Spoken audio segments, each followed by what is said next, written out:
ရင်ကတော့ဟေပြဲခဏလေးစမ်းစာဖတ်ရအောင်ဟေပြဲခန်းကြီး7အငယ်1ယုံကြည်ခြင်းကိုအစာဦး၌အစာဦးစီရင်၍ဆုံးလင်းစေတော်မူသောသခင်ယေရှုကိုစိတ်စိတ်ထောက်ရှုကြကုန်အပ်ထိုသခင်သည်မိမိရှိ၌ထားသောဝမ်းမြောက်ခြင်းအကြောင်းကြောင့်ရှက်ကြောက်သောအရာကိုမမှတ်ပဲလက်ဝါးကရိုင်၌အသေးခံပြီးမှဘုရားသခင်၏လက်ရတော်ဖက်၌ထိုင်နေတော်မူ၏ဖတ်ကြားတော်တဲ့နှုတ်ကတော်ပေါ်မှာရောက်စတိုင်းဖြတ်ရှင်ကောင်းချီးပေးပါစေခဏလေးဆုတောင်းဆက်ကကြရအောင်အသက်ရှင်တော်ကောင်းမြတ်တော်ဆုံးလင်းတော်ဖဖရားကျေးဇူးတော်ကိုအထူးပဲချီးမွမ်းပါတယ်ဒီနေ့ကိုရရှင်ဖရားရှင်ပြန်ထမြောက်ရနေ့တင်မှာကိုရဖရားချစ်တော်တသမီများနဲ့ဒီជីជីအတန်းတော်နဲ့ဒီကွာမိသားရဖွဲ့ပြီးတော့ကိုရရဲ့အသက်ရှင်တော်နှုတ်ပတ်တော်ကိုဝေငှဖွဲ့အတွက်ခွင့်ကောင်းပေးတော်ကြောင့်ကျေးဇူးတင်တယ်။ကျမ်းစာတော်သူအရောက်စီတိုင်းပေါ်မှာထိမိရဲ့ဒီဆောက်ဆက်ဖြစ်ပြီးတော့ကောင်းသောမြင်နဲ့ကြတော်မျိုးစိတ်ဖြစ်စေခြင်းကကောင်းချီးပေးပါ။ကျွန်တော်မျိုးရဲ့နှုတ်ပတ်ရှာကိုရဖျားအသုံးပြုပါကိုရဖျားကိုတော်တိုင်းစကားပြောတော်မူပါ။အချိန်တိုင်းအသက်တာအားလုံးနဲ့ကိုရရဲ့နှုတ်ပတ်တော်ကိုလက်တော်ထဲသို့ဆက်ကလည်းယေရှုနာမနဲ့ဆုတောင်းပါတယ်ဖဖျားရှင်။အာမင်။ဟုတ်ပြီဒီနေ့ကျွန်တော်ဝေငှခြင်းနဲ့ကောင်းစဉ်ကကြတော့မုန်တိုင်းကြားကယုံကြည်ခြင်းဆိုတဲ့အရာကိုကျွန်တော်ဝင်ခါချင်ပါတယ်မုန်တိုင်းကြားကယုံကြည်ခြင်းဆိုတော့ဒီနေ့ကျွန်တော်တို့ဘဝမှာလေမုန်တိုင်းနဲ့ကြုံတွေ့ကြရမှာဖြစ်တယ်ဆိုတော့ကျွန်တော်တို့ဟာယုံကြည်ခြင်းအဖြစ်ဂျေဇုတော်ကြောင့်ကယ်တင်ခြင်းကိုရောက်တော်သူတွေဖြစ်တယ်။တိုးတော်လည်းပဲကျွန်တော်တို့တွေဟာကောင်းကင်တမန်တွေဖြစ်မသွားသေးဘူး။ဝိညာဏခန္ဓာကိုယ်လည်းမရသေးဘူး။လောကသားဖြစ်နေတဲ့အခါမှာကျွန်တော်တို့ဟာလောကဓာတ်တရားရဲ့ရိုက်ခတ်ခြင်းကိုကျွန်တော်တို့ခံနေရအောင်မှာဖြစ်တယ်။ဆိုတော့ဒီမှာအရှမသက်အခန်းကြီး14ထဲမှာကျွန်တော်တို့ကြည့်ရအောင်ဆိုလို့ရှိရင်သခင်ယေရှုခရစ်တော်ဖခင်နဲ့သူ့ရဲ့တပည့်တော်တွေမုန်တိုင်းကြားထဲမှာသူ့တပည့်တော်တွေရဲ့ယုံကြည်ခြင်းအထူးသဖြင့်ရှင်ပေတရုပေါ့နော်ရှင်ပေတရုရဲ့အသက်တာရှင်ပေတရုကိုဒီနေ့ကောင်းဆောင်မင်းသားနေရာမှာထားပြီးတော့ရှင်ပေတရုရဲ့အသက်တာဒီနေ့ကျွန်တော်ဝင်ခန့်ချင်တာဖြစ်တယ်ဆိုတော့ဒီနေ့ကျွန်တော်တို့ဒီမှာကျွန်တော်တို့ကခရစ်တော်ယေရှုဖျားကိုဇက်ကောင်တွေထဲမှာခရစ်တော်ယေရှုဖျားတွေ့ရမယ်သူရဲ့တပည့်တော်တွေတွေ့ရမယ်ပြီးလို့ရှိရင်အရှင်ပေတရုကိုတွေ့ရမယ်ပြီးလို့ရှိရင်လေဆိုတဲ့ကျွန်တော်တို့ရဲ့လူဘဝကြီးကိုကျွန်တော်တို့တွေ့ရမှာဖြစ်တယ်ဆိုတော့သခင်ယေရှုခရစ်တော်ဖခင်ကတပည့်တော်အားလုံးရှေ့မှောက်မှာနှစ်ပေါင်း3နှစ်လုံးအတူတကွသွားလာလှုပ်ရှားခဲ့တယ်တိုးတော်လည်းပဲဒီနေ့ကျွန်တော်တို့ရဲ့ဇက်လိုက်ဖြစ်တဲ့ရှင်ပေတရုရဲ့ထူးခြားချက်ကိုဒီနေ့ကျွန်တော်တို့လေ့လာကြမှာဖြစ်တယ်ဆိုတော့ဒီနေ့တစ်ခါတည်းကြလို့ရှိရင်ကျွန်တော်တို့ဆရာတယောက်ထဲကတင်ယူနေကြတယ်ဒါပေမဲ့ပညာရသွားတဲ့ချင်းကမတူကြဘူးဟာလေလုယာအားကြောင့်လို့ဒီနေ့ကျွန်တော်တို့အရောက်စီတိုင်းရဲ့အသက်တာထဲမှာကိုယ့်ရဲ့ဘဝကိုကိုယ့်ရဲ့ပြုမှုနေထိုင်ကြံ့ကြံ့ခြင်းကပုံသွင်းပေးသွားတာဖြစ်တယ်ရှင်ပေတရုရဲ့အသက်တာကိုကြည့်မယ်ဆိုလို့ရှိရင်အမြဲတမ်းစကားများတဲ့သူဖြစ်တယ်အမြဲတမ်းခရစ်တော်ယေရှုဖျားကိုတုံ့ပြန်တတ်တဲ့သူဖြစ်တယ်အမြဲတမ်းစိတ်လဲဆိုးတတ်တဲ့လူဖြစ်တယ်ကျွန်တော်လိုဖြစ်မှာပေါ့လူပုစိတ်တူတယ်ကျွန်တော်အရက်ပူတဲ့ခါကျတော့ဒါစိတ်တူတယ်ဒါပေမဲ့တစ်ခုကောင်းတယ်ကျွန်တော်အရက်ပူတော့နှုတယ်ကျွန်တော်အသက်ဘယ်လောက်ရှိမယ်လို့ထင်ကြရလဲ45 45တဲ့ဟုတ်ပြီ40လက်ခုပ်တီးအောင်48တဲ့နော်48တဲ့ဟုတ်ပြီကျေးဇူးတင်တယ်ဒါပေမဲ့တချို့တော့သူများတော့အဖြစ်ကျွန်တော်48လို့မထင်ကြဘူးဆိုတော့ကျွန်တော်မှာညီကိုတွေ9ယောက်ရှိတယ်ညီကို9ယောက်ထဲမှာကျွန်တော်က4ယောက်မြောက်ပေါ့နော်ကျွန်တော်အောက်မှာညီ1ယောက်ရှိသေးတယ်ကျွန်တော်ညီရန်ကုန်မှာရှိတယ်ဆိုတော့ကျွန်တော်ညီကကျွန်တော်ထက်အရင်မြင့်တဲ့ခါကျတော့ရုပ်ကရင့်တယ်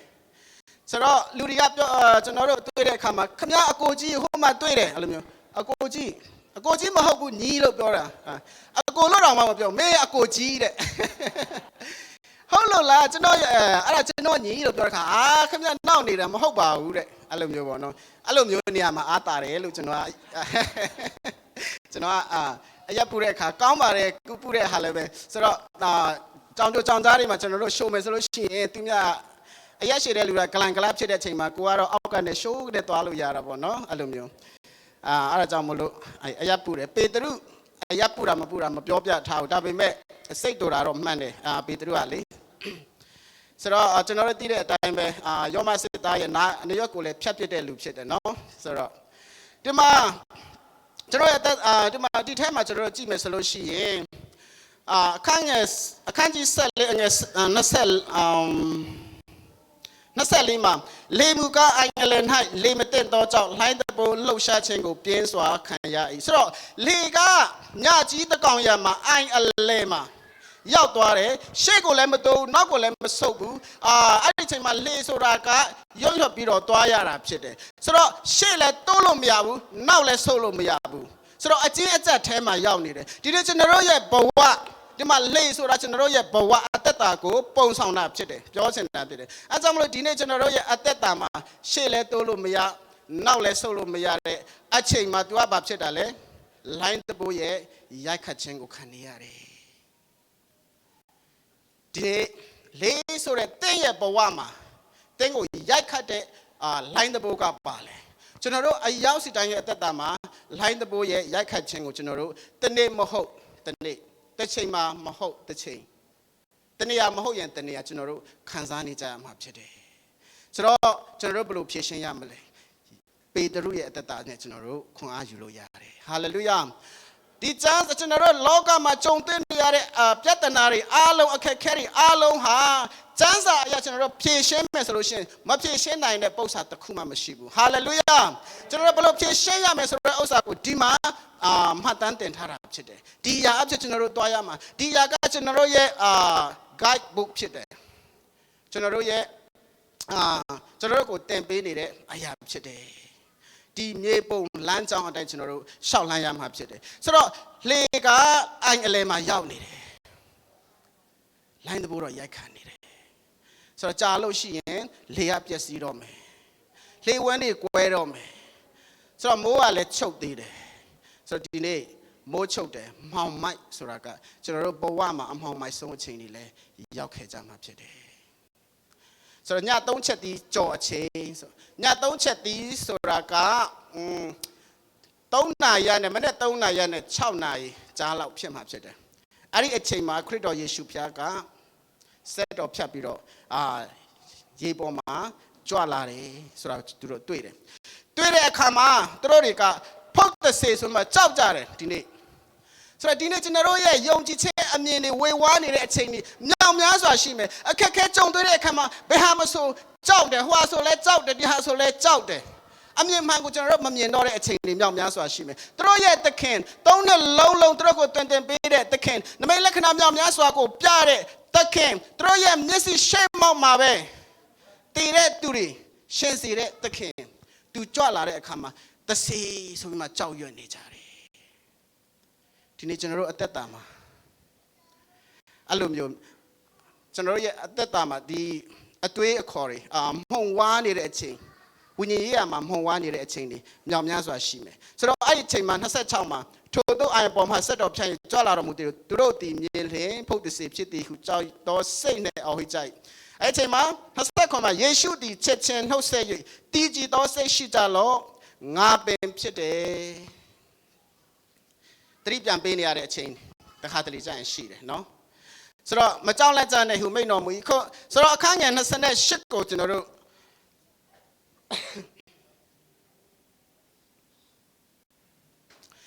အခန်းငယ်28ကိုကျွန်တော်တို့ကြည့်မယ်ဆိုလို့ရှိရင်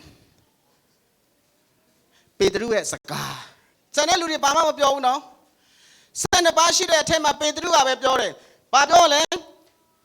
ပေတရုကသခင်ကိုတော်မှန်လင်အကျွန်ုပ်သည်ကိုတော်ထံသို့ရေပေါ်မှာလာရမည့်အကြောင်းမိန့်တော်မူပါဟာလေလုယာပေတရုကဘာလို့အဲ့လိုပြောတာလဲ तू ကရေပေါ်မှာလမ်းလျှောက်ဖူးတဲ့လူမြင်ဖူးလား तू လမ်းလျှောက်ဖူးလား तू အဖိုးလမ်းလျှောက်ဖူးလား तू အဖေလမ်းလျှောက်ဖူးလားသခင်ယေရှုခရစ်တော်ကိုယ်တော်တောင်းမှ तू လမ်းလျှောက်ဖူးတာအခုပဲမြင်တာဖြစ်တယ်ဒါတော့မှ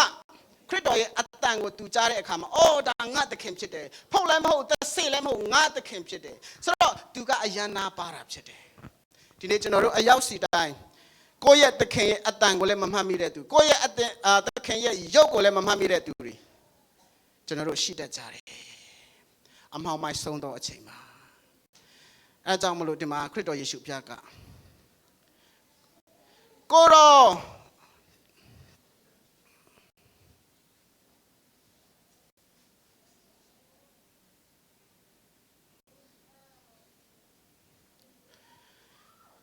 ပေတရုကကိုရောမှန်လင်အကျွန်ုပ်ဒီကိုရောထံသို့ရေပေါ်မှာလာရမည်အကြောင်းမိန့်တော်မူပါသူကယုံကြည်ခြင်းခရစ်တော်လှုပ်ရှိရင်သူကဘာမဆိုဖြစ်နိုင်တယ်ဆိုတော့သူရဲ့တက်တာမှာယုံတယ် Lord if it is you ကိုရောမှန်ရင်အဲ့ဒီပြောတဲ့စကားကမှန်တယ်ဆိုလို့ရှိရင်ဆိုတဲ့စကားကရိုးရိုးစကားပြောတာမဟုတ်ဘူးနော်အဲ့မှာအတိတ်ပဲရှိတယ်ဒါတခင်မှန်တယ်ဆိုလို့ရှိရင်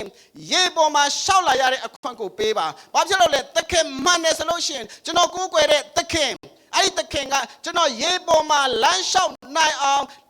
လုပ်ပေးနိုင်တဲ့ဖခင်ဖြစ်တယ်ဆိုတာ तू ကသိတာဖြစ်တယ်ဟာလေလုယာဆိုတော့တခင်မှန်ဖို့ပဲလို့တယ်တခင်မှန်တယ်လားတခင်မှန်ရင်ကျွန်တော်လာကိုလာနိုင်မှာဖြစ်တယ်ဒီနေ့ကျွန်တော်တို့ရဲ့အသက်တာမှာတခင်နဲ့တခင်ကကျွန်တော်တို့ကိုလမ်းပြတာမှန်လို့ရှိရင်ကျွန်တော်တို့မလုံနိုင်တာဘာမှမရှိရဘူးဟာလေလုယာပေတရုကလည်းဘယ်သူမှလမ်းလျှောက်ဖူးတာမမြင်ဘူးဒါပေမဲ့ကျွန်တော်ရေပေါ်မှာလမ်းလျှောက်နိုင်မယ်တော်လေတခင်အမိတ်ပေးရင်ကျွန်တော်လမ်းလျှောက်နိုင်မယ်ဟာလေလုယာ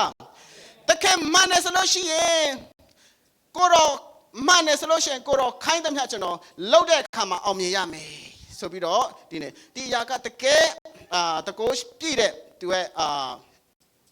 ရဲ့နှုတ်ထွက်စကားဖြစ်တယ်အဲ့ဒီအတိတ်ပဲကနောက်တစ်ခုဘာလဲဆိုလို့ရှိရင်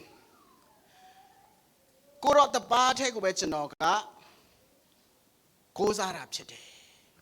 ကိုရောကလွဲလို့ဘသူမှမယုံကြည်ဘူးကိုရောကလွဲလို့ဘသူမှဒီလိုမျိုးနမိတ်လက္ခဏာကိုမလုံနိုင်ဘူးကိုရောတပါးတည်းပဲလုံနိုင်တဲ့အတွက်ကြောင့်မလို့ကိုရောမှန်ရင်ဆိုတဲ့စကားကိုသူကသုံးတာဖြစ်တယ်အဲ့ဒါကြောင့်မလို့ဒီနေ့ကျွန်တော်တို့အရောက်စီတိုင်းအသက်တာထဲမှာကိုရောကိုအခြေအနေတိုင်းမှာအချိန်ခါတိုင်းမှာအခက်ခဲကြုံတဲ့အခါတိုင်းမှာကိုးစားနိုင်တော်သူတို့ဖြစ်ဖို့ဘုရားရှင်ကောင်းချီးပေးပါစေဘုရားသခင်မှန်တယ်ဆိုလို့ရှိရင်တဲ့ကျွန်တော်တို့ရဲ့အသက်တာမှာကိုရောဘယ်ကိုဆေလွှတ်ကျွန်တော်သွားမယ်ဟာလေလုယာကိုရောဘာပဲခိုင်းကျွန်တော်လုပ်မယ်ကိုရောဖြစ်စေခြင်းတဲ့အတိုင်းကိုရောတကယ်ခိုင်းတယ်ဆိုလို့ရှိရင်ကျွန်တော်လုပ်မယ်ဆိုတော့အသက်တာပေတရုကဲ့သို့ကျွန်တော်တို့အသက်တာအဲ့ဒီအသက်တာပိုင်ဆိုင်ဖို့အမတန်မှအရေးကြီးတယ်ဆိုတော့ပေတရုကသူ့ရဲ့သခင်အပေါ်မှာလုံးဝတန်တရားကင်းတယ်သခင်ကတကယ်လုံနိုင်တယ်ဆိုတာသူကသိတယ်ရေပေါ်မှာတော့လမ်းလျှောက်ရဲတဲ့တတ်သိရှိတာသခင်အဖြစ်တယ်သူအဖြစ်မဟုတ်ဘူးအဲ့ဒါကြောင့်မလို့ရေပေါ်မှာကျွန်တော်လမ်းလျှောက်လာခြင်းတယ်သခင်မှန်တယ်လားကျွန်တော်ကိုအမိန့်ပေးပါဟာလေလုယာအဲ့လိုမျိုးယုံကြည်ချက်အဲ့လိုမျိုးစိတ်ချမှုကျွန်တော်တို့ကိုးကွယ်တဲ့သခင်အဲ့ဖခင်သခင်ကိုကျွန်တော်တို့ယုံကြည်စိတ်ချမှုရှိဖို့အင်မတန်မှအရေးကြီးတယ်ဟုတ်ပြီပေတရုကအဲ့လိုပြောတဲ့အခါမှာခရစ်တော်ကဘာပြောလဲလာခဲ့လောဟုမိန့်တော်မူ၏ပေတရုသည်လှေပေါ်ကဆင်း၍ယေရှုထံသို့ရောက်အံ့သောအခါရေပေါ်မှာဗာလေလှမ်းသွားလေ၏ဟာလေလုယာရေပေါ်မှာလှမ်းသွားတယ်တခါကြားလို့ရှင်ကျွန်တော်တို့ကစကားတော့အကြီးအကျယ်ပြောတယ်လက်တွေ့လှုပ်ဆောင်ဖို့ရအရင်ခက်ကြတယ်နော်သူကတော့တခင်ကျွန်တော်ခေါ်ပါတခင်မှန်တယ်ဆိုလို့ရှိရင်ကျွန်တော်လေရေပေါ်မှာလမ်းလျှောက်မယ်တခင်ကလာခဲ့လို့ပြောတဲ့အခါမှာအဲ့လိုရှောက်သွားတဲ့အခါမှာအဲ့လိုရေပေါ်မှာနဲမလို့ကြံစီတဲ့အခါမှာကျွန်တော်တို့မျိုးဆိုလို့ရှိရင်ဟာဒါရေပါလားငါအဖေလည်းမလျှောက်ခဲ့ဘူးငါစကားလွန်သွားပြီအဲ့လိုမျိုးကျွန်တော်တို့ကတန်တရားတွေနဲ့အဲ့လိုရှောက်တယ်ဆိုလို့ရှိရင်ကျွန်တော်တို့တကယ်ရေပေါ်မှာလမ်းလျှောက်နိုင်မလားမလျှောက်နိုင်ဘူးဆိုတော့ဒီနေ့ပေတရုကသခင်ကိုအခွင့်တောင်းတယ်ပေတရုအခွင့်တောင်းပေတရုကသခင်ကိုအခွင့်တောင်းတဲ့အခါမှာသခင်ကလည်းလာခဲ့ဆိုတော့ဒီမှာလာခဲ့လို့ဆိုတဲ့စကားကိုကျွန်တော်တို့ကြည့်ရအောင်လာခဲ့ငါစီမှာလာတဲ့သူကိုငါဘယ်တော့မှမငြင်းပယ်ဘူးလို့ခရစ်တော်ကပြောတယ်ဟာလေလုယာဆိုတော့ခရစ်တော်ယေရှုဖျားကလာခဲ့ဆိုတာရှင်ပေတရုကိုပဲပြောနေတာမဟုတ်ဒီနေ့သင်နဲ့ကျွန်တော်ကိုလည်းခေါ်နေတာဖြစ်တယ်ဟာလေလုယာအဲ့ဒီခေါ်ခြင်းကသင်ကိုခေါ်နေတယ်ကျွန်တော်ကိုခေါ်နေတယ်အချိန်အကန့်အသတ်မရှိဘူးဒီနေ့ကျွန်တော်တို့အားလုံးကိုငါစီမှာလာပါ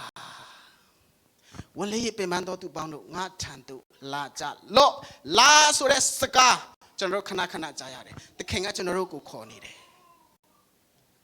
ကျွန်တော်တို့မှာဆန္ဒရှိလို့သခင်ကိုခွင့်တောင်းတဲ့အခါမှာလက်တွေ့လဲကျွန်တော်တို့လှုပ်ဆောင်ဖို့ရန်အတွက်အမတန်မှအရေးကြီးတယ်အဲကြောင့်မလို့ပေတရုကသူသခင်ကိုခွင့်တောင်းတယ်ယုံကြည်ခြင်းနဲ့ခွင့်တောင်းတဲ့အခါသခင်ကခွင့်ပြုတဲ့အခါမှာသူဟာဒီစကြဝဠာကြီးထဲမှာသခင်ယေရှုကလွဲလို့တူးစီတော်ရေပေါ်မှာလမ်းလျှောက်နိုင်တော်သူဖြစ်လာတယ်ဟာလေလုယာကျမ်းစာထဲမှာမှတ်တမ်းတင်လာတယ်တူးတီတော်ရေပေါ်မှာလမ်းလျှောက်နိုင်တဲ့တပါဝလွန်နမိတ်လက္ခဏာကိုမြင်ရတာဖြစ်တယ်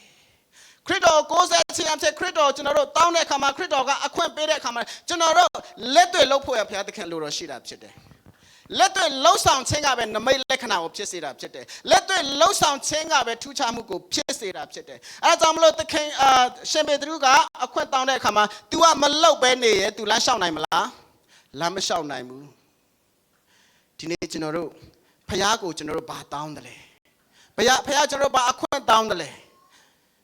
ကျွန်တော်တို့ဆုတောင်းတဲ့အရာကိုပြန်ပြီးတော့တရိယာရမယ်ဆုတောင်းတဲ့အတိုင်းအဖြေပေးတဲ့အခါမှာကျွန်တော်တို့လုပ်ရမှာဖြစ်တယ်ဟာလေလုယာအားကြောင့်မလို့ဒီနေ့ကျွန်တော်တို့အရောက်စီတိုင်းရဲ့အသက်တာထဲမှာအခန်းငယ်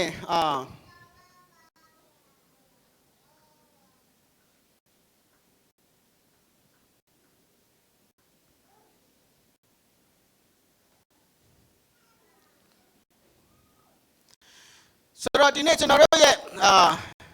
ကျွန်တော်တို့ခရစ်တော်ယေရှုဖျားအဖြေပေးတဲ့အခါမှာကျွန်တော်တို့ယုံကြည်ခြင်းကိုလက်တွေ့အကောင့်ထဲဖို့လိုအပ်တာဖြစ်တယ်ပေတရုကသခင်အမိတ်ပေးရင်ကျွန်တော်လမ်းလျှောက်နိုင်မယ်လမ်းလျှောက်နိုင်မယ်ဆိုတော့ तू ကတည်တယ်ဒါပေမဲ့တကယ်ရေပေါ်မှာလမ်းလျှောက်မဲ့အခါမှာတွန်းဆုံနေလို့ရှင်ဘာမှဖြစ်လာမှာမဟုတ်ဘူးအဲဒါကြောင့်မလို့ဒီနေ့ तू ကရှေးယာကုတ်မှာကျွန်တော်တို့ဘာတွေ့ရလဲဆိုလို့ရှိရင်ရှေးယာကုတ်မှာကျွန်တော်တို့ခဏတွေ့ရတဲ့ကအရာကယုံကြည်ခြင်းနဲ့အကျင့်ကိုအမြဲတမ်းဖော်ပြထားတာကျွန်တော်တို့တွေ့ရတယ်ယုံကြည်ခြင်းကျွန်တော်ရဲ့ယုံကြည်ခြင်းကဘလောက်ကြီးတယ်လဲကျွန်တော်ကြည့်လို့ရလားပြလို့ရလားအလုံးလားအပြားလားတော့မသိကြဘူးเนาะကျွန်တော်ရဲ့ယုံကြည်ခြင်းဘယ်လိုပုံသဏ္ဍာန်ရှိမှလည်းမသိဘူး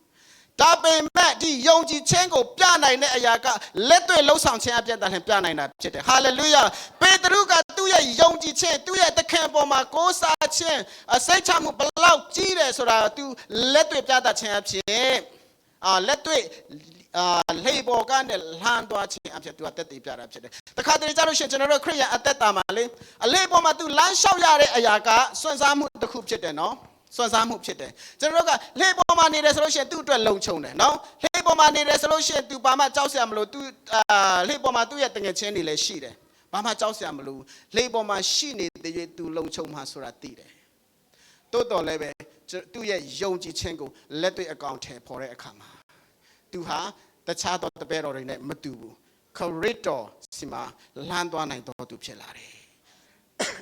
အားကြောင့်မလို့ဒီနေ့သူကကျွန်တော်တို့ယုံကြည်ခြင်းကိုကျွန်တော်တို့ကလက်တွေ့လှုပ်ဆောင်ဖို့ရန်အတွက်အမတန်မှအရေးကြီးတယ်ယုံကြည်ခြင်းကျွန်တော်ယုံကြည်တယ်ရှင်ယာကုပ်မှာတဲ့ရဲ့ယုံကြည်ခြင်းတဲ့မှာယုံကြည်ခြင်းရှိတယ်ကောင်းတယ်တဲ့နတ်ဆိုးတွေဟာတုံလှုပ်အောင်ယုံကြည်ကြတယ်ဘုရားသခင်ကိုနတ်ဆိုးတွေကဘုရားသခင်ကိုယုံကြည်တာတုံလှုပ်အောင်ယုံကြည်ကြတယ်ပြီးလို့ရှိရင်မင်းရဲ့ယုံကြည်ခြင်းဘာနဲ့ပြမလဲငါရဲ့ယုံကြည်ခြင်းကိုလက်တွေ့လှုပ်ဆောင်ခြင်းနဲ့ပြမယ်လို့ပြောတာဖြစ်တယ်ဟာလေလုယာဆိုတော့ဒီနေ့ကျွန်တော်တို့အရောက်စီတိုင်းကျွန်တော်တို့ရဲ့ယုံကြည်ခြင်းကိုပြနိုင်တဲ့အရာတစ်ခုတည်သောအရာဒီကျွန်တော်တို့လက်တွေ့လှုပ်ဆောင်ခြင်းပဲဖြစ်တယ်ကျွန်တော်တို့ပါစက်နဲ့ပဲယုံကြည်လို့မရဘူးကျွန်တော်တို့လက်တွေ့လှုပ်ဆောင်တဲ့အသက်တာနဲ့ကျွန်တော်တို့အသက်ရှင်ဖို့ရန်အတွက်ဘုရားသခင်အလိုတော်ရှိတာဖြစ်တယ်ပေတရုကယုံကြည်တယ်လက်တွေ့ရေပေါ်မှာလမ်းလျှောက်သွားတယ်သူကရေပေါ်မှာလမ်းလျှောက်နိုင်မယ်ဆိုတာသူကယုံကြည်ပေမဲ့မစမ်းတိုက်ရင်ဘယ်တော့မှရမှာမဟုတ်ဘူးအဲကြောင့်မလို့ဒီနေ့ခရစ်တော်ယေရှုဖျားကဘာပြောလဲဆိုလို့ရှိရင်သင်ဒီယုံလင်တဲ့ဘုရားသခင်ရဲ့ဘုန်းအာနုဘော်တော်ကိုမြင်ရလိမ့်မယ်ဘုရားသခင်ရဲ့ဘုန်းအာနုတော်ဘုရားသခင်ရဲ့နမိတ်လက္ခဏာကယုံကြည်သောသူတွေအတွက်ပဲဖြစ်တယ်ဟာလေလုယာမယုံကြည်တဲ့သူတွေနဲ့မသက်ဆိုင်တဲ့အရာဖြစ်တယ်ယုံကြည်တော်သူတွေအတွက်ဘုရားသခင်ရဲ့ဘ ဘုံအာနုဘော်တော်ကိုမြင်ရမှာခရစ်တော်ကငါစီမလာပါဆိုပြီးတော့အမြဲတမ်းခေါ်နေတယ်ငါစီမလာတယ်ယုံကြည်ခြင်းနဲ့လာတယ်ဆိုလို့ရှိရင်သင်ဟာကြီးမားတဲ့အမှုကိုမြင်တွေ့ရမယ်ယုံကြည်ခြင်းအတွက်ကျွန်တော်ရှောက်တဲ့အခါမှာပဲဖယားသခင်ဆီကလာတဲ့ကျွန်တော်တို့မျှော်မှန်းလို့မရတဲ့ကောင်းချီးမင်္ဂလာတွေကိုရိတ်သိမ်းရမှာဖြစ်တယ်အဲဒါကြောင့်မလို့ဒီနေ့ယုံကြည်ခြင်းဆိုတာကအမတန်မှအရေးကြီးတယ်ဟုတ်ပြီ30ကျွန်တော်တို့တစ်ဆက်ထပ်ကြည့်ရအောင်30မှာကျွန်တော်တို့ဘာတွေ့ရလဲဆိုတော့လေပြင်းဒီကိုမြင်လျင်တဲ့ကြောက်လန့်၍နှိမ်မွန်းလူတည်ရှိသောကယ်မတော်မူပါသခင်ဟုဟစ်ကြော်လေ၏နော်အဲ့ဒါကဘာကိုပြောချင်တာလဲဆိုတော့ဘဝမှာတန်တရားဆိုတဲ့အရာကကျွန်တော်တို့ကိုဖျက်ဆီးမှာဖြစ်တယ်တန်တရားကတကယ်ကျွန်တော်တို့ယုံကြည်ခြင်းနဲ့တန်တရားကလုံးဝဆန့်ကျင်ဘက်ဖြစ်တယ်နော်ယုံကြည်ခြင်းနဲ့တန်တရားဆိုတဲ့အရာနဲ့မိတ်ဆွေဖွဲ့လို့လုံးဝမရဘူး34လို့ပဲနော်ကြောချင်းကတ်တယ်ကြောပဲကတ်နေကြတယ်သူတို့ကယုံကြည်ခြင်းနဲ့တန်တရားဆိုတဲ့အရာနဲ့လုံးဝကျွန်တော်တို့ရောလို့မရဘူးဆိုတာကျွန်တော်တို့တွေ့ရတယ်အဲအကြောင်းမလို့ဒီနေ့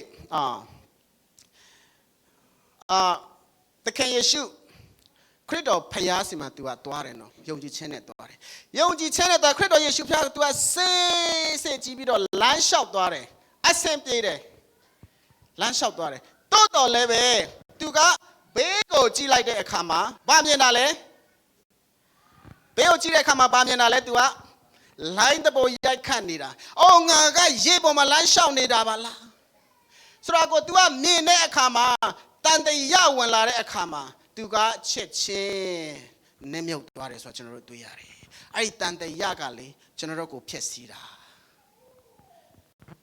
ခရစ်တော်ကိုစေးကျွန်တော်တို့ကြည်နေဖို့ကျွန်တော်တို့ရဲ့ဘဝမှာခရစ်တော်ဟာကျွန်တော်တို့ရဲ့လမ်းပြမြေပုံဖြစ်တယ်ကျွန်တော်တို့ရဲ့အရှင်သခင်ဖြစ်တယ်သူပြောတဲ့အတိုင်းကျွန်တော်လမ်းလျှောက်မယ်ခရစ်တော်ကိုစေးကြည့်တယ်ဘယ်မှမကြည့်ဘူးခရစ်တော်ကိုကြည်ပြီးတော့သူလမ်းလျှောက်နေတဲ့၍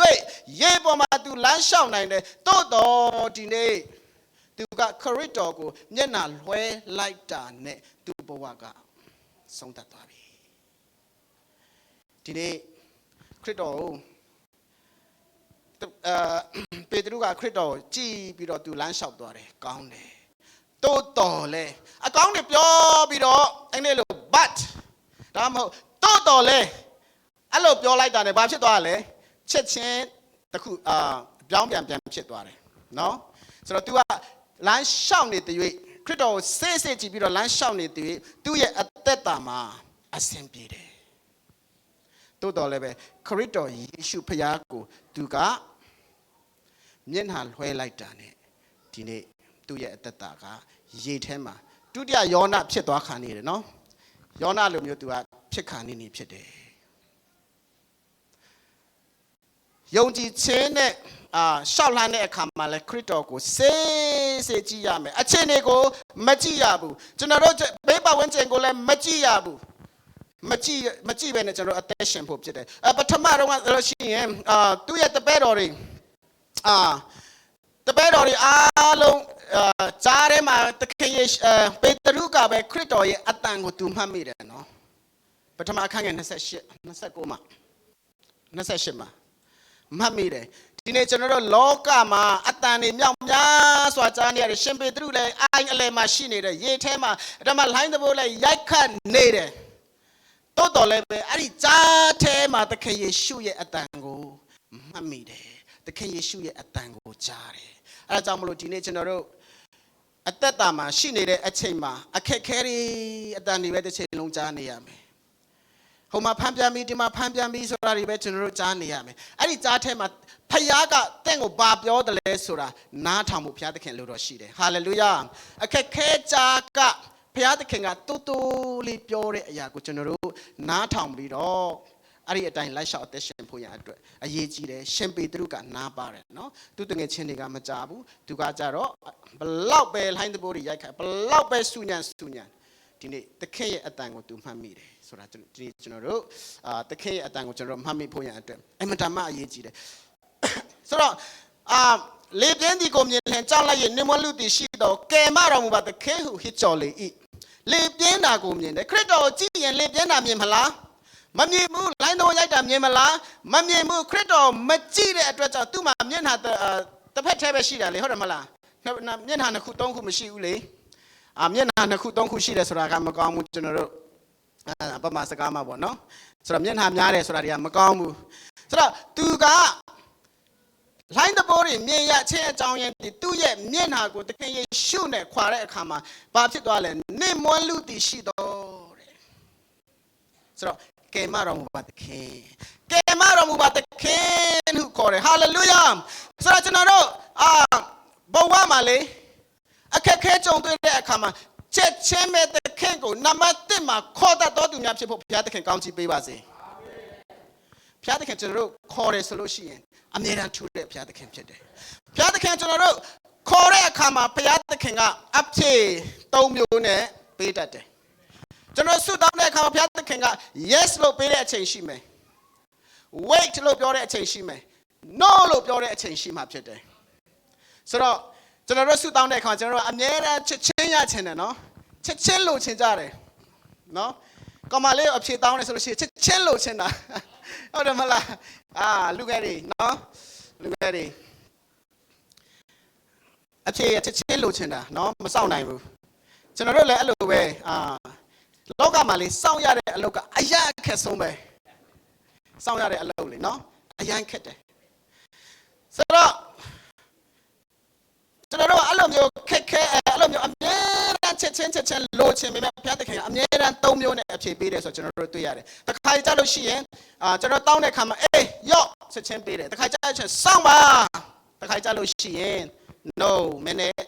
ဒီဟာကိုမင်းကိုပေးလို့မရဘူးဘုရားသခင်တခါကြလို့လုံးဝမပေးတဲ့အခါဘုရားသခင်မကြားဘူးလားဘုရားသခင်မပေးနိုင်ဘူးလားအဖြေမပေးတာကိုကအဖြေပေးနေတာဖြစ်တယ်ဟာလေလုယာကျွန်တော်တို့ကဘုရားသခင်ကကျွန်တော်တို့အတွက်ပြင်ဆင်တဲ့အရာဘုရားသခင်ကျွန်တော်တို့အတွက်အကောင်းဆုံးစီစဉ်တဲ့အရာကျွန်တော်တို့နားမလည်နိုင်တဲ့အခါမှာဘုရားသခင်ကမပေးဘူးဆိုမှကျွန်တော်တို့ကမပေးနိုင်ဘူးမပေးဘူးဆိုမှကျွန်တော်တို့ကအပြစ်တင်တတ်ကြတယ်ဘုရားသခင်ကသူ့အချိန်နဲ့သူအမြဲတမ်းကျွန်တော်တို့ရဲ့ဆုတောင်းတာကိုနားကြောင်တဲ့ဘုရားဖြစ်တယ်ကျွန်တော်တို့ကချက်ချင်းလိုချင်တယ်တော်လေးပဲနောက်အကြဆုံးကကျွန်တော်တို့လူသားတွေဖြစ်တယ်နော်ကျွန်တော်တို့ကအမြဲတမ်းမြန်ချက်ချင်းတော့လိုချင်ပေမဲ့ဘုရားကြောင့်သွားမယ်ဆိုလည်းနောက်ကြတယ်ဒီထဲမှာမပါဘူးနော်ဒီတရားဟာပြောတာမဟုတ်ဘူးမြန်မာတရားကျွန်တော်အသင်းတော်ဟာပြောနေတာနော်ဆိုတော့ကျွန်တော်ကချက်ချင်းတော့ကိုလိုချင်တဲ့အရာကြတော့ချက်ချင်းအခုလိုချင်တယ်ဒါပေမဲ့ဘုရားကျွန်တော်တို့ပြန်တောင်းတဲ့အခါကျတော့ကျွန်တော်တို့ကအမြဲတမ်းနောက်ကြတယ်ဆိုတော့ဘုရားကသူကျွန်တော်တို့အဖြေပေးတဲ့အခါမှာတခါကျရင်ချက်ချင်းအဖြေပေးတယ်ဒီမှာပေတရုကဲမပါတခဲလို့ပြောတာနဲ့အေးပေတရုခဏနေလို့ပြောလား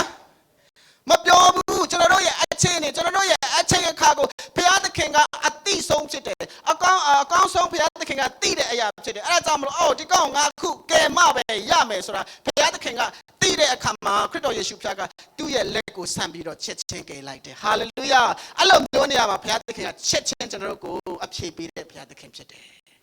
ငါကိုခေါ်လို့ငါထူးမိကြီးတော့အရာတည်းမသိနိုင်အောင်နည်းနည်းတော့ရတဲ့ကိုငါပြမယ်ဘုရားသခင်ကျွန်တော်တို့မခေါ်တတ်ကြဘူးဘုရားသခင်ကထူဖို့ရန်ဆင်သက်ရှိတယ်ထူတဲ့အခါမှာခုနပြောတဲ့အတိုင်း3မျိုးပေါ့နော်ဘုရားသခင်အဲ့လိုမျိုးထူမှဖြစ်တယ်ရှင်ပေတရုကအဲ့လိုမျိုးခေါ်တယ်ဆိုတော့သူကခေါ်တဲ့အချိန်မှာသခင်ယေရှုစီမှာရှောက်သွားတယ်ကြည်ရတဲ့အရာမှာသူကသခင်ယေရှုနဲ့မလမ်းမကန်လောက်မှာရောက်သွားတယ်လို့နားလည်ရတယ်ဘာဖြစ်လို့လဲဆိုတော့ခရစ်တော်ယေရှုဖျားကချစ်ချင်းလက်ကိုဆန့်ပြီးတော့ကယ်တယ်ဆိုကျွန်တော်တို့တွေ့ရတယ်ဆိုတော့ပေတရုကတော်လမ်းလျှောက်ခဲ့တယ်နော်ရေပေါ်မှာတော်လေးလျှောက်ခဲ့ရတယ်ဆိုတော့သူ့ရဲ့ယုံကြည်ခြင်းအဖြစ်သူခရစ်တော်ကိုးစားတဲ့အတိုင်းသူကမုန်တိုင်းကြားထဲမှာရေပေါ်မှာလမ်းလျှောက်ခဲ့တယ်တိုးတော်လည်းပဲကျွန်တော်တို့ပန်းတိုင်မရောက်မချင်းအလုပ်ပြီးဆုံးလား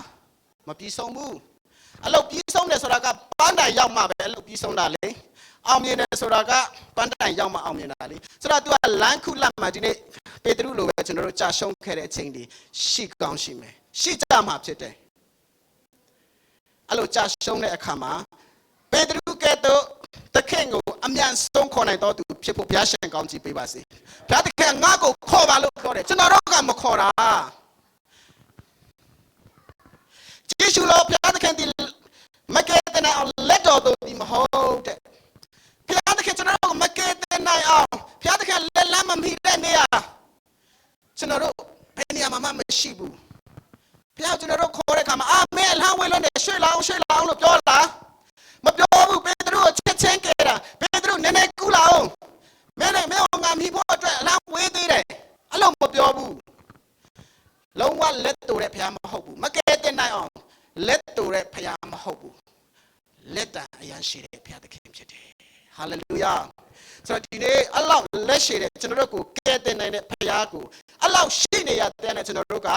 မခေါ်ကြတာအလောက်ကုညီဖို့ရမဆာဖို့ရသခင်ရှိနေရတဲ့ကျွန်တော်တို့ကသူ့ကိုမကိုးစားကြတာအဲကြောင့်မလို့ဒီနေ့ဘဝမှာကြာရှုံးတဲ့အခါမှာသခင်ကိုနမတ်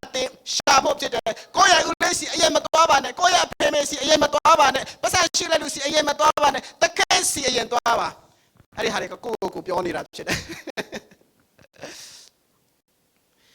အဲကြောင့်မလို့ဒီနေ့ဘုရားသခင်နမတ်ဖြစ်ရမယ်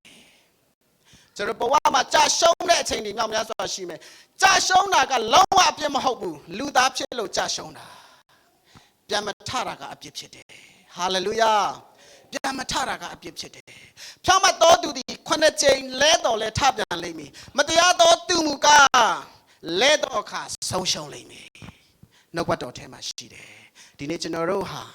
ခရစ်တော်အားဖြင့်ဖြောင်းမတော်သူတွေဖြစ်တယ်ကျွန်တော်တို့ကြာရှုံးတဲ့အခါမှာလောကသားတွေလောကီဒီလောကမှာရှိနေတဲ့ပျက်စီးနေတဲ့လောကကြီးထဲမှာကျွန်တော်တို့ရှိနေတဲ့၍ကြာရှုံးမှုကြုံတွေ့ရတဲ့အခါမှာအမြန်ဆုံးသခင်ကိုထူနိုင်တော်သူဖြစ်ဖို့ဘုရားသခင်လိုတော်ရှိတယ်အမြန်ဆုံးထားနိုင်တော်သူတွေဖြစ်ဖို့ဘုရားသခင်လိုတော်ရှိတယ်သခင်ကကျွန်တော်တို့ကိုငါ့ကိုဘယ်တော့ခေါ်မလဲဆိုရင်အမြဲတမ်းစောင့်နေတဲ့သခင်ဖြစ်တယ်ကျွန်တော်တို့ခေါ်ဖို့ပဲလိုတယ်ဘာလို့ကျွန်တော်တို့တွန်းဆုံနေကြတာလဲဘာလို့သခင်ကိုခေါ်ဖို့ရန်အတွက်ကျွန်တော်တို့အလောက်ထိနှောက်နေကြလဲသခင်ကငါ့ကိုခေါ်ပါယေရမိအခန်းကြီး33ငယ်3ခုနပြောတဲ့ဟာဆိုလို့ရှိရင်ဘုရားသခင်ရဲ့ဖုန်းနံပါတ်လို့တော့ပြောကြတာဖြစ်တယ်ဆိုတော့အဲ့ဒါကြောင့်မလို့ဒီနေ့သခင်ကိုခေါ်ဖို့သခင်ကိုကိုးစားဖို့ကျွန်တော်တို့ခေါ်တဲ့အခါမှာမကြားအောင်လည်းနားထိုင်တဲ့ဘုရားမဟုတ်ဘူးမကြားနိုင်အောင်နားတော့ထိုင်သည်မဟုတ်လို့ပြောထားတာဖြစ်တယ်ကျွန်တော်ကဲတင်ဖို့လက်လည်းမတူဘူးကျွန်တော်တို့ကိုမကြားနိုင်လောက်အောင်နားထိုင်တဲ့ဘုရားလည်းမဟုတ်ဘူးဘုရားသခင်ကသူရှိတဲ့နေရာကျွန်တော်တို့နားမှာအမြဲတမ်းရှိနေတဲ့ဘုရားဖြစ်တယ်မကြားဘူးဆိုတာမရှိပါဘူးအဲကြောင့်မလို့ဒီနေ့ဒီလောက်ကောင်းတဲ့ဘုရားကျွန်တော်တို့ကိုဒီလောက်ချစ်တဲ့ဘုရားကျွန်တော်တို့မှာရှိနေတာပဲသူ့ကိုကျွန်တော်တို့ခေါ်ဖို့ရန်အတွက်ဘုရားသခင်လိုတော်ရှိတယ်ယေရှုသည်လက်တော်ကိုချက်ချင်းဆက်၍ပေတရုကိုကိုင်တော်မူလျက်ယုံကြည်အားနဲ့တော်သူအပဲကြောင့်ယုံမှားသောစိတ်ဝင်သည်ယုံမှားသောစိတ်ကတန်တရားကကျွန်တော်တို့ကိုဖျက်ဆီးတာတန်တရားမရှိရဘူးဆိုတော့တောမရဲ့အသက်တာကျွန်တော်တို့ကြည့်တဲ့အခါမှာသူ့ရဲ့တပည့်တော်တွေကငါတို့ရဲ့သခင်ထမ်းမြောက်ပြီအချင်းချင်းပြောနေကြတယ်တောမကဘာပြောလဲသူ့ရဲ့လက်တော်မှာရှိတဲ့တန်ရာတန်ချက်ကိုမမြင်တရွေ့သူ့ရဲ့လက်ဝါးမှာရှိတဲ့တန်ချက်ကိုမထီရမတိုးထီရတရွေ့သူ့ရဲ့နာမှာရှိတဲ့ထိုးပေါက်ထားတဲ့အရာကိုလက်နဲ့မတိုးရတရွေ့ငါမယုံကြည်ဘူးတန်တရားရှိတာ၃နှစ်လုံးသူ့ရဲ့သခင်နဲ့တွားလာခဲ့သူ့သခင်ဘလောက်အထိတကိုးရှိတယ်ဆိုတာသူသိတယ်တိုးတော်လည်းပဲမျက်စိနဲ့မြင်ရမှတော့ယုံကြည်တာဒီနေ့မျက်စိနဲ့ယုံပြီးတော့ကျွန်တော်တို့ကအတည်ပြုတဲ့အရာကယုံကြည်ခြင်းမဟုတ်ဘူး We live by faith not by sight မျက်စိနဲ့မြင်တဲ့အရာနဲ့မမြင်မဲနဲ့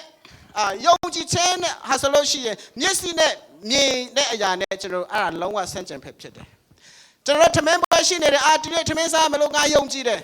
အဲ့လိုပြောလို့ရလားစားစက်လုံးဝမရှိတဲ့အခါမှာဖခင်သခင်ကျွန်တော်ရဲ့ထောက်ပံ့ပေးတော့ဖခင်ဖြစ်တယ်ထောက်ပံ့တော့အရှင်ဂျေဟောဝါဂျိုင်ရာဖခင်ဖြစ်တယ်ဆိုပြီးတော့ကျွန်တော်တို့စိတ်ချမှုရှိတဲ့အရာကယုံကြည်ခြင်းအစစ်မှန်ဖြစ်တယ်ဟာလေလုယာ အဖေမေကထမင်းချက်တဲ့အခါမှာဒီနေ့တော့ထမင်းစားရမယ်လို့ငါယုံကြည်တယ်အဲ့လိုမျိုးမရအောင်ဆိုင်အကြီးရှိနေပြီးတော့ငါထမင်းမငတ်ဘူးလို့ငါယုံကြည်တယ်အဲ့လိုပြောတဲ့အရာကယုံကြည်ခြင်းမဟုတ်ဘူးမျက်စိနဲ့မမြင်မဲနဲ့မဖြစ်နိုင်ဘူးလို့လူရဲ့အတွေ့အခေါ်နဲ့ကျွန်တော်အချိန်တွေအရာအဲ့လိုမျိုးဖြစ်နေတဲ့အချိန်မှာတောင်မှကျွန်တော်စိတ်ချမှုရှိတဲ့အရာကိုယုံကြည်ခြင်းလို့ခေါ်တာဖြစ်တယ်အဲကြောင့်မလို့ပေတရုရဲ့အသက်တာမှာမုန်တိုင်းကြားရောက်နေတဲ့အခါမှာလေသူတို့ကမောင်မဲကြီးလည်းဖြစ်တယ်နော်3 နာရီလောက်ဆိုတာကတကယ်အမှောင်ဆုံးအချိန်ဖြစ်တယ်ဆိုတော့အမှောင်ဆုံးအချိန်မှာတော့မှခရစ်တော်ကိုသူကယုံကြည်တယ်ကိုးစားတယ်ဒီကျွန်တော်တို့ရဲ့ဘဝမှာဒီလိုမျိုးကြုံတွေ့ရတဲ့အချိန်တွေမြောက်များစွာရှိကောင်းရှိနိုင်တယ်အဲကြောင့်မို့ဒီနေ့ကျွန်တော်တို့ရဲ့အသက်တာမှာကျွန်တော်တို့ကိုကယ်တင်တဲ့ဘုရားရှိတယ်ကျွန်တော်တို့ကိုစောင့်ရှောက်နေတဲ့ဘုရားရှိတယ်ကျွန်တော်တို့ကဘယ်တော့မှမလဲဘူးဆိုလို့ရှိရင်လည်းပဲဒီနေ့ကျွန်တော်တို့ကိုထူမပေးမဲ့ဘုရားရှိတယ်ဆိုတော့ကျွန်တော်တို့ဘယ်လိုသိနိုင်မှာလဲဘဝမှာလဲတာအကြောင်းမဟုတ်ဘူးလဲတဲ့အခါမှာကျွန်တော်တို့ပြန်ထားရအောင်ခဏလေးကျွန်တော်တို့ music အဖွဲ့လေးဒီခဏလေးနေရာယူပေးပြီးတော့အတောင်အောက်မှာဆိုတဲ့တခြင်းနဲ့ဘုရားသခင်ကိုချီးမွမ်းကြရအောင်နော်